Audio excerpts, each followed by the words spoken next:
우리에게 주신 말씀은 룻기 말씀입니다. 룻기 1장 15절로 22절까지 말씀을 제가 여러분이 한 목소리로 읽겠습니다. 시작.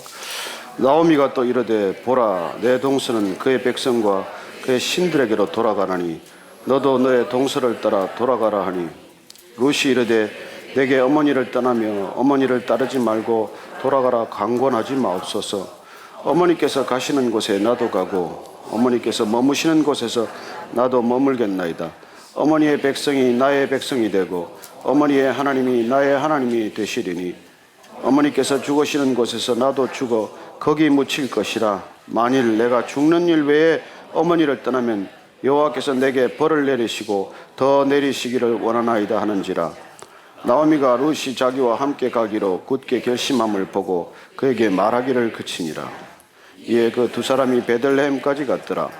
베들레헴에 이를 때 온 성읍이 그들로 말미암아 떠들며 이르기를 이가 나오미냐 하는지라.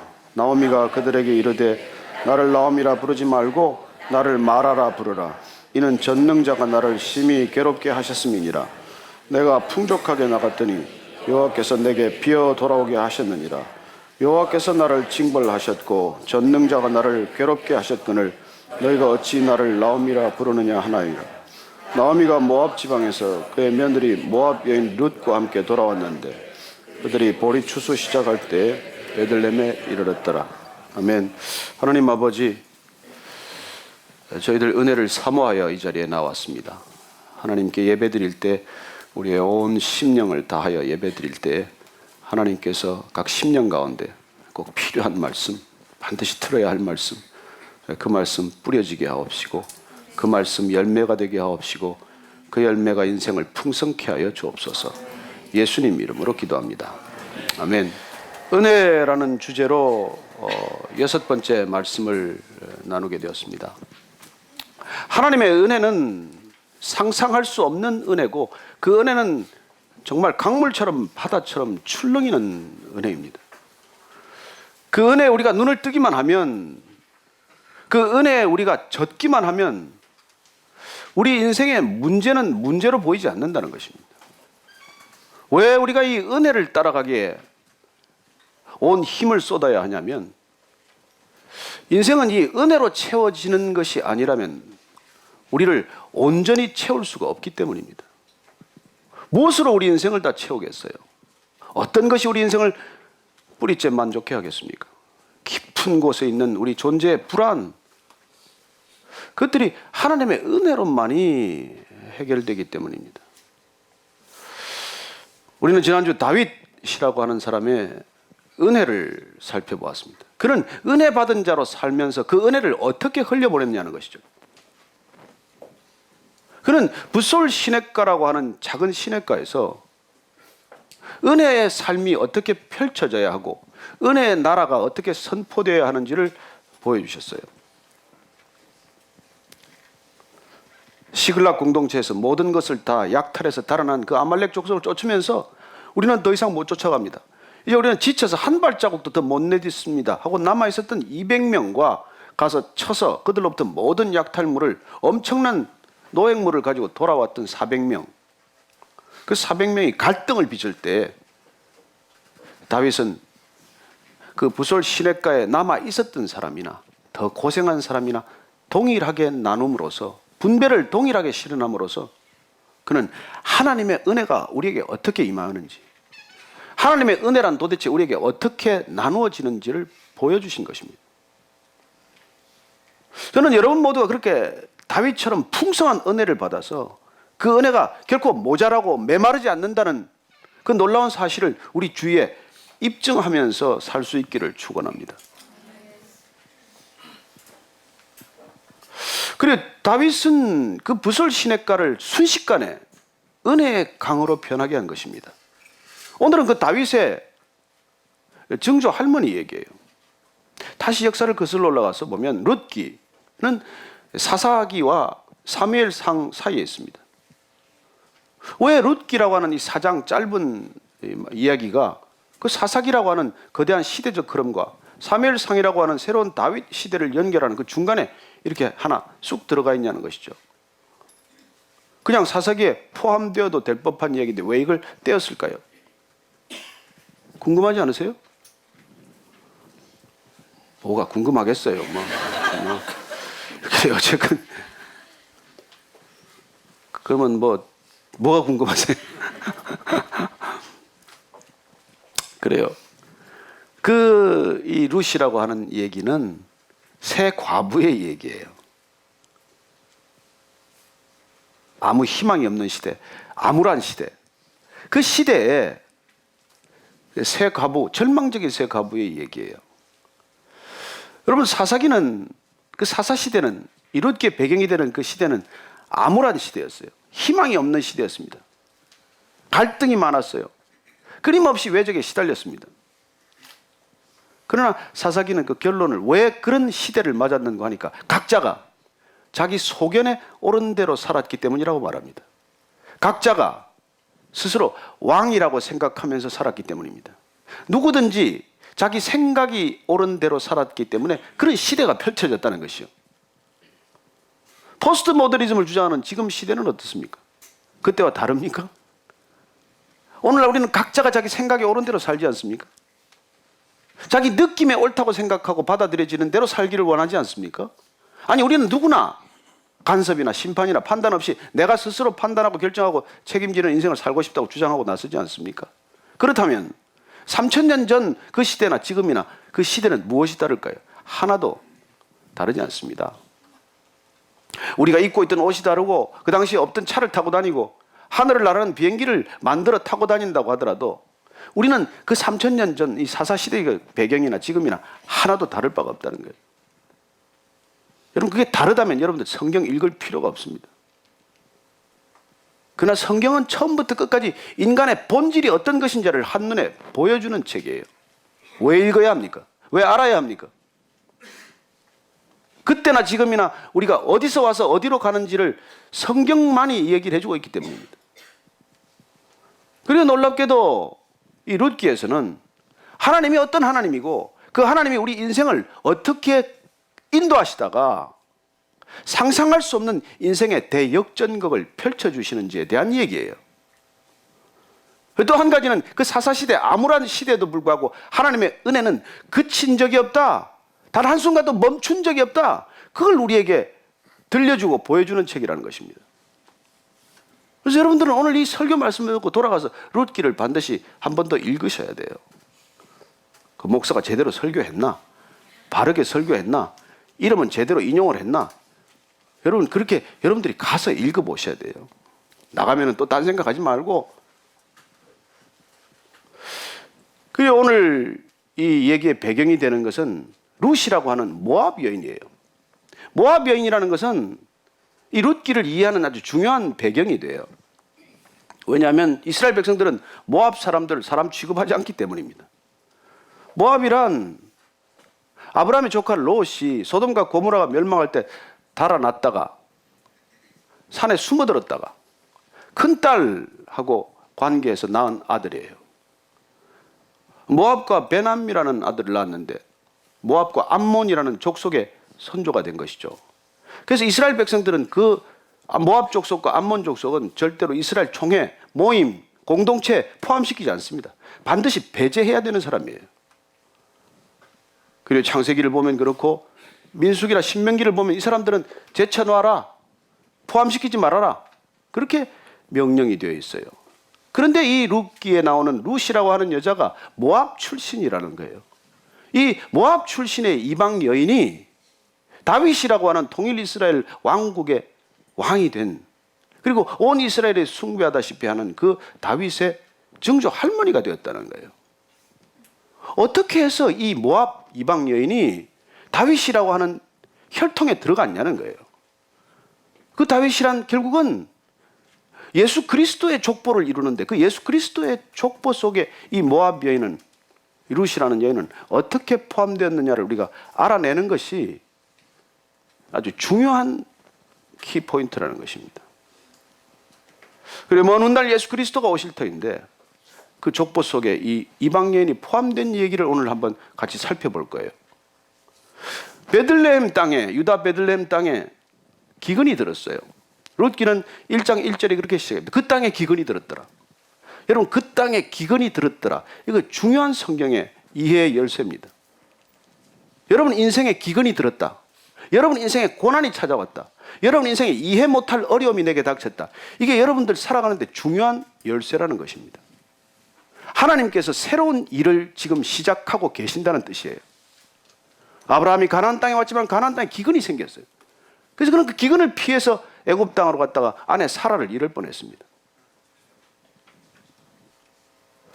그래요. 야곱 가족들은 요셉을 잃은 줄 알았다가 그 요셉을 찾게 되는 배경이 다시 가나안 땅에 기근이 들었다는 거예요. 곡식이 떨어져서 먹고 살 수가 없게 되었다는 것입니다. 그래서 애굽 땅으로 갔다가 요셉을 만나는 사건을 겪게 되는 것이죠. 그리고 우리 인생에 어떤 이해할 수 없는 일들이 지금 펼쳐지고 있다면 그것이 고난이나 기근이라면 특별히 여러분들이 하나님에 주목해야 할 때라는 거예요. 내게 왜 이런 어려움이 닥쳤나? 내게 왜 이런 갑자기 기근이 왔나? 하나님께서 여러분들 콜링하는 음성이고 여러분들이 하나님께 주목해야 할 시간이라는 거예요. 그리고 그 기근이 왔기 때문에 엘리멜렉이라고 하는 사람이 두 아들과 아내를 데리고 모압 땅으로 가기로 결정을 했어요. 아무리 그래도 가난해도 그렇고 기근이 들어도 그렇지 가야 할 곳이 있지 어떻게 모압 땅을 가냐? 사실 그런 얘기예요. 갈 곳이 있고 안 갈 곳이 있지.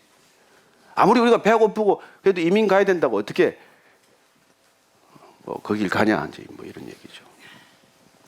그래요. 어쨌건 엘리멜렉이 그곳에 갔는데 문제는 거기서 잠시 기근은 피했는지 모르겠는데 엘리멜렉이 덜컥 죽은 거예요. 그래서 엘리멜렉의 아내 나오미는 졸지에 과부가 된 것입니다. 그러다가 이 과부가 살아가기 어려운 탓에 참 어떻게 두 아들 장가 보내기도 힘든 상황인데 그래도 모압 땅에 그 여인들을 하나씩 며느리로 맞은 거예요. 그래서 오르바라는 여인과 룻이라고 하는 며느리를 얻게 되었다는 겁니다. 얻었는데 문제는 얻고 나서 아들 말론과 기련이라는 두 아들이 차례로 죽은 거예요.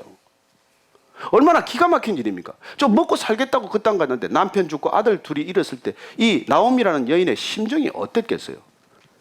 지난번에도 한번 설교할 때 그 아들 이름 좀 제발 잘 지으라고 그랬는데 이번에도 아들이 말론인가 뭐 이건 또 이름 자체가 병약이에요. 병약.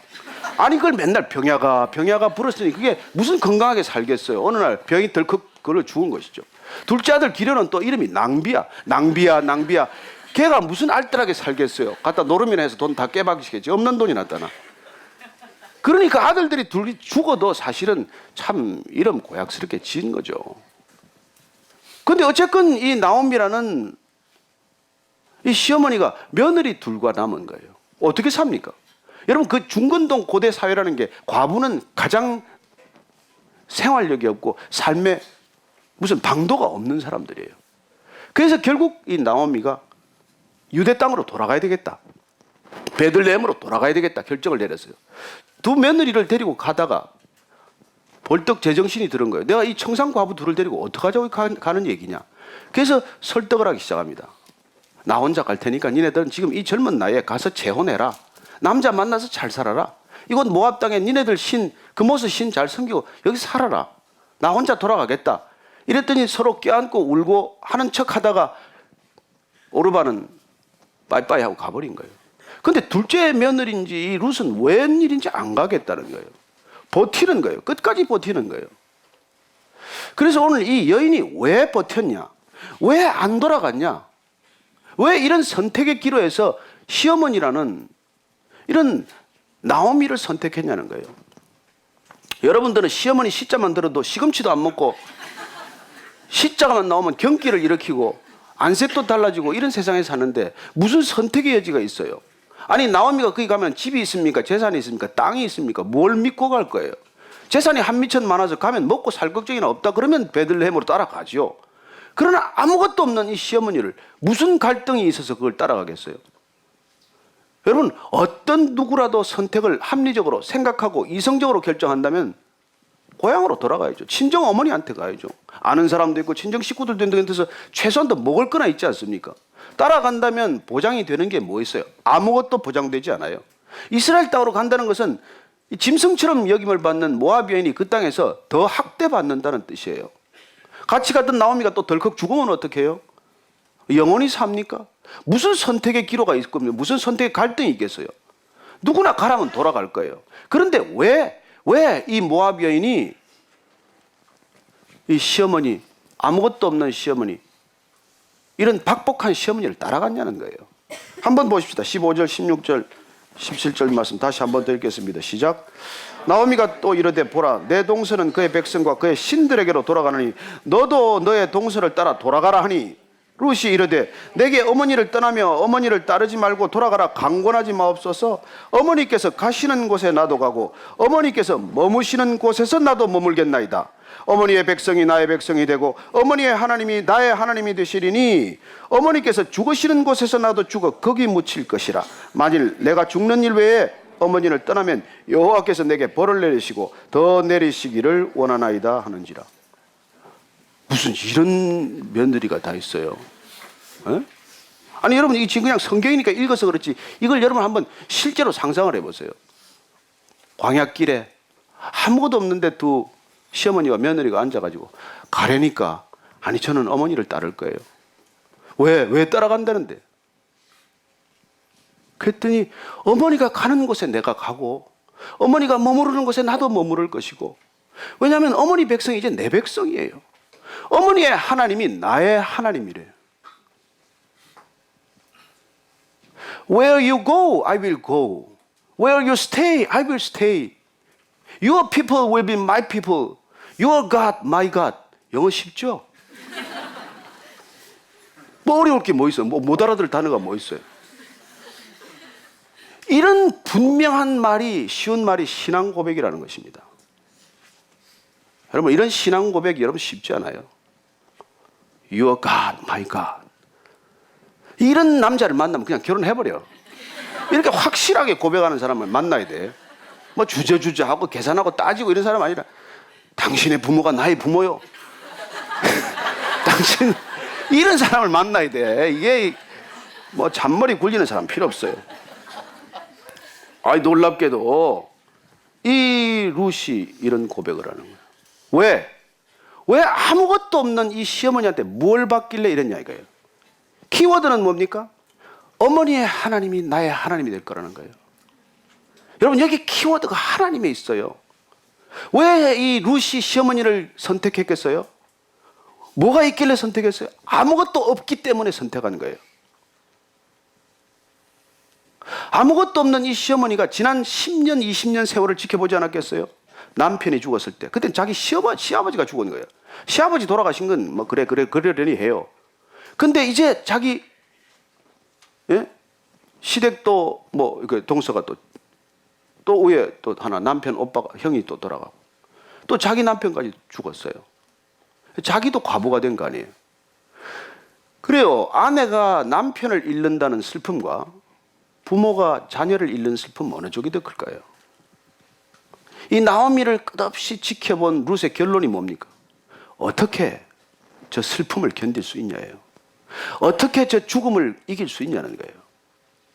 어떻게 남편이 죽거나 아들이 죽거나 실성하지 않고 미치지 않고 저렇게 살아서 버틸 수 있냐는 거예요. 저 힘이 뭐냐는 거예요. 여러분, 인생에 좋은 일만 있다고 생각하십니까? 여러분, 좋은 일이 많아서 지금 교회 나오신 줄 아세요? 돈을 누가 많이 버는 걸 봐서 그 사람 따라와서 교회 나왔습니까? 아주 성공하고 출세한 사람이 그 교회 많다 그래서 거기 나왔습니까? 아니요. 소득이 2만 불 넘은 사회입니다, 우리가. 여러분들이 돈 좀 더 벌었다고 누가 감동하지 않아요. 그러나 만약에 여러분들이 견딜 수 없는 고난 가운데서 변치 않고 얼굴색 변하지 않고 짜증 부리지 않고 화내지 않고 그 인생의 고난 고비를 견뎌나갈 때, 그때 여러분 인생에서 누군가가 은혜를 발견한단 말이에요.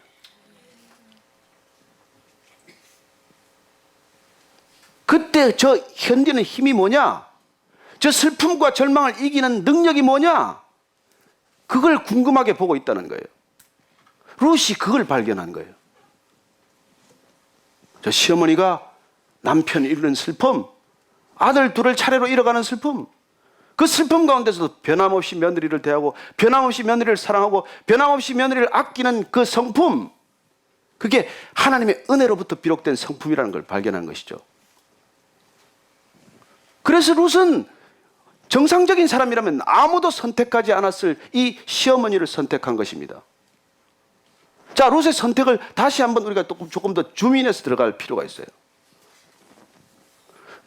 그 은혜를 발견했기 때문에 어떤 선택을 합니까? 은혜를 발견한 사람은 바른 관계를 선택해요. 은혜를 발견한 사람은 이익을 따라가지 않습니다. 여러분, 어느 쪽이 이익이에요? 고향으로 돌아가는 게 이익이에요. 시어머니를 따라가는 것은 가장 큰 손해보는 길입니다. 그러나 그 시어머니가 붙들고 있는 은혜, 시어머니가 붙들고 있는 은혜의 하나님, 그 시어머니가 의지하고 있는 하나님의 은혜, 그걸 발견했기 때문에 룻은 Your people, my people, Your God, my God, 그런 선택을 하게 되는 거예요. 저는 여러분들이 은혜를 받게 되기를 축원합니다. 은혜를 받지 않으면 은혜로운 선택을 못해요. 이 세상은 은혜가 없기 때문에 전부 이해관계를 따라 움직이는 것입니다. 이익이 있어야 쫓아가지 손해나는 곳을 안 가요. 그러나 시어머니를 쫓아가는 이 엄청난 손해를 왜 결정했습니까? 아무도 없는 남겨진 이 시어머니를 지금 여기서 버린다는 것은 바르지 않은 결정이라는 걸 알기 때문이에요. 이건 바른 선택이 아니에요. 그래서 오르바가 떠났지만, 너도 떠나라고 하지만 이 어머니를 바른 관계를 선택하는 기준에서 택한 것입니다. 왜 바른 관계에 눈 떴어요? 왜 바른 관계를 선택할 수 있는 능력이 생겼습니까? 누가 바른 줄 몰라서 선택 못합니까? 능력이 없어 못해요. 바른 줄 알아도 못 갑니다, 우리는. 그러나 우리에게 은혜가 임하면 바른 것이 분별되고 바른 선택을 하는 거예요. 손해보는 길이에요.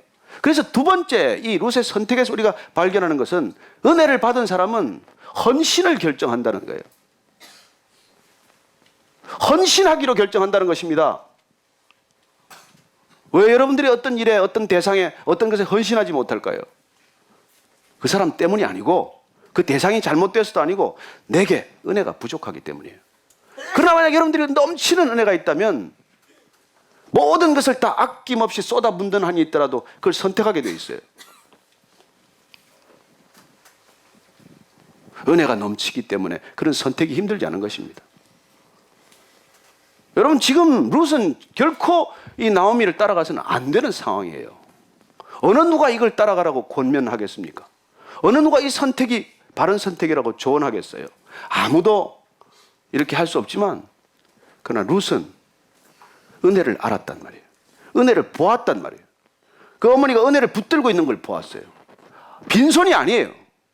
두 손에 가득 찬 은혜를 본 거예요. 그래서 바른 선택을 했고, 바른 결단을 했고, 그리고 놀랍게도 이 시어머니를 위해서 헌신하기로 결정했다는 거예요. 헌신이란 손해보는 길이에요. 아무것도 보장이 없지만 나를 쏟아붓는 거예요. 아시겠어요? 헌신. 우리 찬양을 인도하는 우리 김동연 사모는 헌신한 거예요. 뭐 돈을 한 푼 받습니까? 누가 알아주기를 합니까? 뭐 여러분들 찬양은 좀 알아주긴 하겠지. 헌신을 결정한 거예요. 이익이 있어서? 아니, 아무 이익도 없어요. 저 집 딸은 뭐 부모가 있는지 없는지도 몰라요.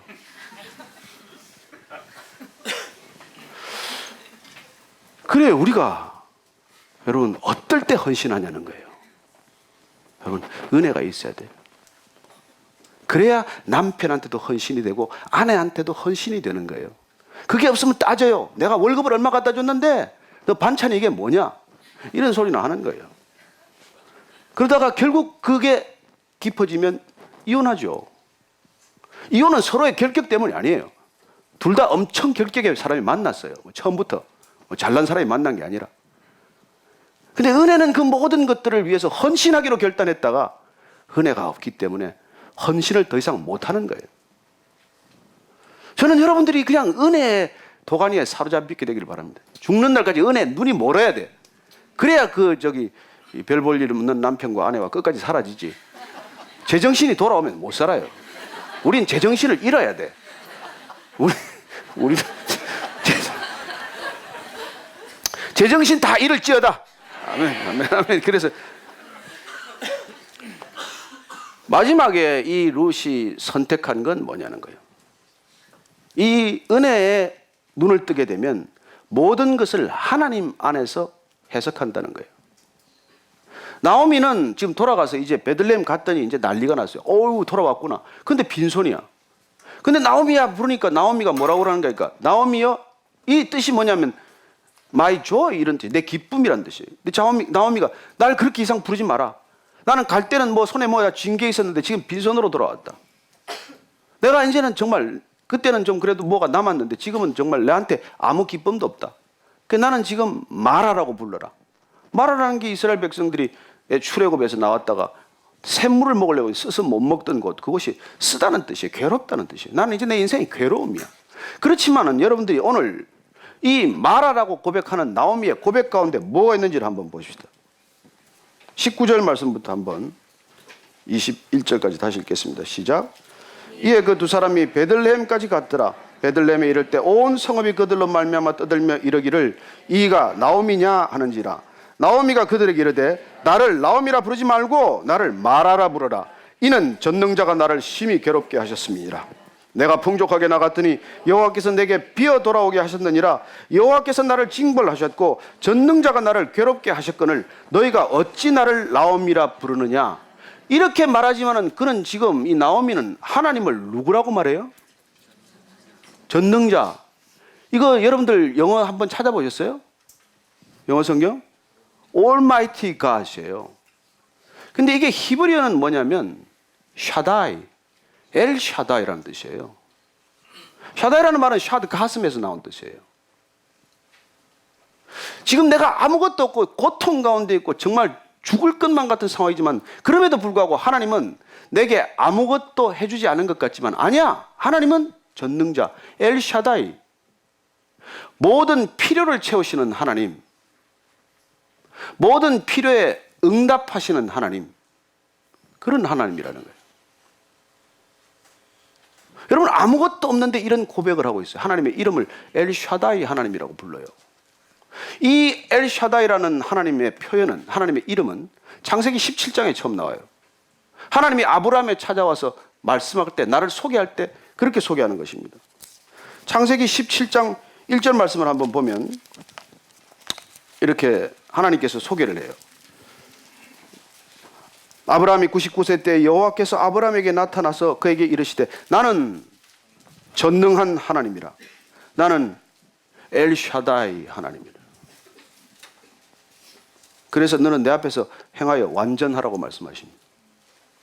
이런 풍성하신 하나님, 충족되는 하나님을 다시 야곱이 인생의 후반 말년에 이걸 다시 또 경험해요.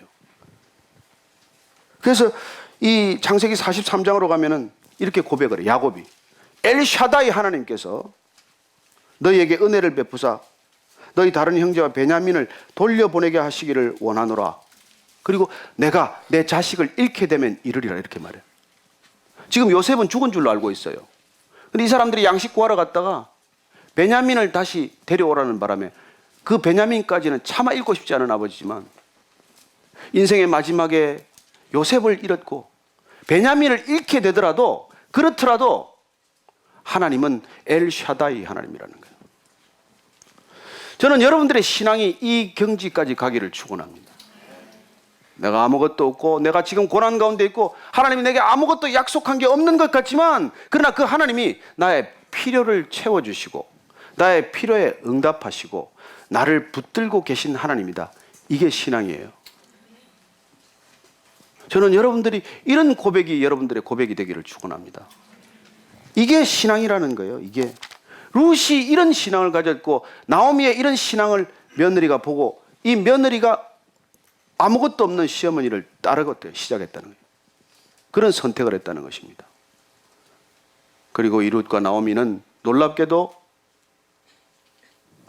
이 고난 가운데서도 하나님이 어떤 분인지를 놓치지 않았다는 거예요. 그래서 그 뒤에 얘기는 하나님께서 이 은혜로 인생을 역전시켰다. 그 얘기가 2장, 3장, 4장 얘기예요. 여러분들이 은혜를 날마다 누리고 붙들고 고백하면 하나님께서 그 은혜의 물줄기를 통해서 기어이 우리의 인생을 역전시킨다. 이게 하나님의 스토리예요. 어떻게 역전됐는지는 오늘 집에 가서 읽어보라니까. 뭘 자세히 다 기다리고 듣지 말고 가면 다 있어요. 자, 핵심은 뭘까요? 왔는데 때가 보니까 22절에 보니까 돌아왔는데 보니까 마침 보리 추수 시작할 때. 그래서 먹을 게 없어서 보리 이삭을 주우러 가요. 이스라엘에서는 그 이삭 줍는 게 허용이 돼 있어요. 그냥 가난한 사람들한테 그렇게라도 기근을 면하게 하기 때문에 가난을 면할 수 있도록 그 이삭을 주우러 갔는데 가서 첫날 가서 보리 이삭 준 곳에 만난 사람이 보아스라는 사람이에요. 아주 넉넉하게 아주 친절하게 대해줬어요. 와서 시어머니 나오미한테 이런 사람을 만났습니다. 가만 보아스가 말이야 우리 먼 친척 아니 가까운 친척이야. 그 사람이 우리의 기업 물을 자야. 고엘이라는 사람이야. 이스라엘의 고엘은 뭐냐면 내가 땅을 다 팔아버렸어요. 근데 그 땅을 도로 사서 나한테 되돌려주는 사람이 고엘이에요. 집안에 그런 책임을 지는 사람이 있어요. 가까우니까. 내가 종으로 팔려갔어. 근데 고엘은 우리 집안에 내 친척이기 때문에 나를 도로 사서 나한테 풀어줘야 돼. 그게 고엘이에요. 그분이 누구예요? 고엘이? 영어로 리디머라고 하는 사람이 누구예요? 예수 그리스도란 말이에요. 그러면 이 보아스라는 사람은 나중에 룻을 사서 나오미 집안을 새롭게 일구어주는 이 보아스는 누구냔 말이에요. 이 예수 그리스도 아닙니까? 이 집안이 예수 그리스도의 집안이 안 되겠어요? 이런 사람을 통해서 우리는 구원받지 않습니까? 그래야 우리의 리디머는 나오미나 룻과 같은 저의 인생을 하나님께서 기어이 은혜로 놀라운 구원의 대역전극을 이루어 주신다는 거예요. 그 얘기를 하기 위해서 지금 이 룻과 나오미와 보아스 얘기를 지금 하나님께서 하시는 거예요. 너희들 인생에 아무것도 없지만 빈손이라고 할지라도 풍성하신 하나님, 여러분들의 필요를 채우는 하나님, 그 은혜의 하나님을 날마다 고백하고 붙들고 있으면 우리 인생은 반드시 하나님 손에서 은혜로 대역전극의 마무리가 일어날 거라는 거예요. 저는 여러분들이 이런 은혜를 발견하기를 원하고 이런 은혜를 붙들고 있기를 원하고 이런 은혜에 젖어서 여러분들이 살아갈 때 우리 인생 가운데 그 비밀을 캐묻고자 하는 사람들, 눈여겨보는 사람들, 주목하고 있는 사람들이 하나님을 알게 된다는 거예요. 하나님을 만나게 된다는 거예요. 결코 시어머니가 돈이 많을 때 며느리가 시어머니를 통해서 하나님을 만난 것이 아니라 그 시어머니가 모든 것을 다 잃었을 때 변함이 없는 성품, 그걸 통해서 며느리가 시어머니를 통해서 하나님을 만났다는 거예요. 그 하나님을 선택했다는 것입니다. 그 하나님을 따라갔다는 거예요. 그게 오늘 우리 설교의 주제, 은혜를 따라가는 삶이라는 거예요. 그렇게 여러분들이 은혜를 따라가면 여러분 놀랄 만한 일들이 일어날 거예요.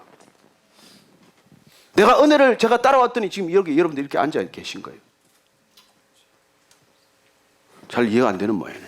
그건 오케이, 패스하고. 오늘 우리는 룻이라고 한 하찮은 이방 여인, 그 여인의 삶 가운데 하나님의 은혜가 어떻게 물줄기처럼 흘러서 놀랍게도 다윗을 낳고 그리고 그런 예수 그리스도로까지 연결되느냐를 오늘 살펴본 것입니다. 이 보아스와 결심을 하고 보아스가 리디머가 되었을 때, 그래서 보아스와 룻이 결혼했을 때 그냥 한편의 연애 소설이 아니라 그 결혼을 통해서 오벳이 태어나고 오벳을 통해서 이새가 태어나고 이새를 통해서 다윗을 태어나고 하는 일들이 일어난 것이에요. 여러분 은혜를 따라가십시오. 은혜를 선택하십시오. 은혜의 남자를 만나야 돼. 돈 있는 남자가 아니고 여자도 은혜의 여자를 만나야 돼. 지금 아무것도 없지만 나오미와 같지만 그러나 그 은혜의 여인을 만나면 우리 인생의 대역전극이 일어난다는 것입니다. 오늘 여러분들이 정말 이 마음을 가지고 다시 한번 우리가 은혜를 붙들게 되기를 바랍니다. 다윗이 그 은혜를 물줄기를 따라서 와서 그 어려운 시기에 아무것도 없는 시기에 부르짖습니다. 은혜란 무엇인가? 사망의 음침한 골짜기를 지나도 해를 두려워하지 않습니다. 그런 능력이에요. 은혜란 무엇입니까? 적이 내 앞에, 대적이 내 눈앞에 있지만 그 대적의 앞에서 하나님이 내 잔을 철철 넘치게 부어주는 그런 엘샤다이 하나님입니다. 이렇게 선택하고 고백하는 거예요. 은혜란 어떤 것입니까? 내가 지금 아무것도 없는 광야의 삶에 처해 있지만 그럼에도 불구하고 나는 지금 이 순간부터 여호와의 집에 영원히 거하고 있습니다. 이렇게 선포하는 능력이라는 거예요.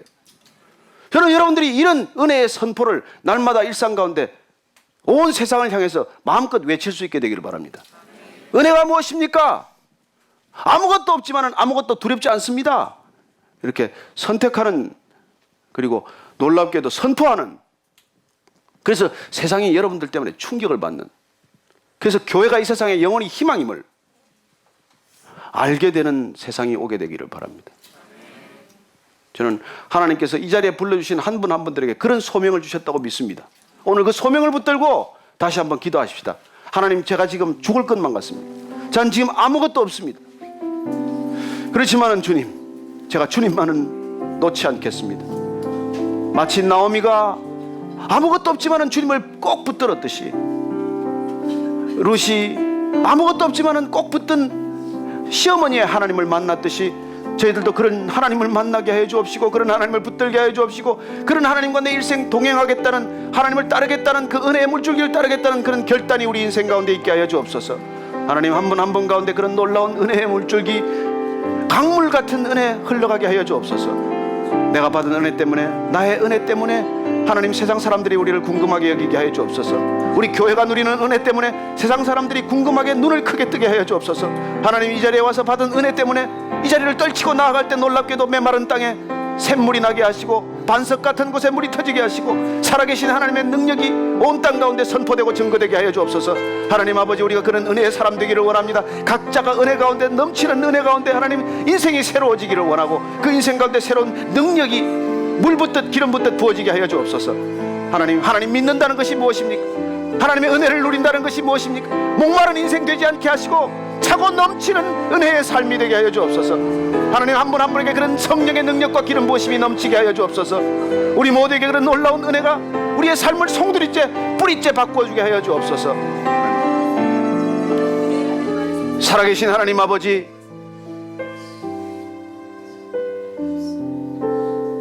형언할 수 없는 하나님, 설명할 수 없는 하나님, 이해할 수 없는 하나님의 그 은혜가 날마다 우리 삶 가운데 부어지게 하여 주옵소서.